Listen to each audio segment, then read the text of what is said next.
Shatabdi Express covers a distance in 50 minutes. If it runs at a speed of 48 kilometers per hour on an average, the speed at which the train must run to reduce the time of journey to 40 minutes will be.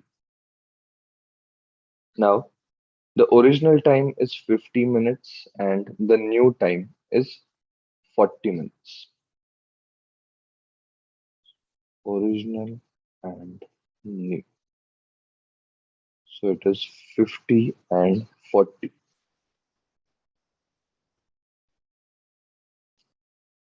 So we can say that the ratio of time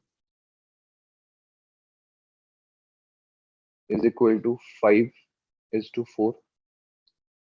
Now, with the distance constant, the ratio of their corresponding speeds will be reverse, that is 4 is to 5. Now, the original speed was 48 kilometers per hour. We have to find out the new speed. So now let's solve this by cross multiplication. So x is equal to 5 into 48 divided by 4. So we get the answer as x is equal to 60 kilometers per hour. So answer will be option A.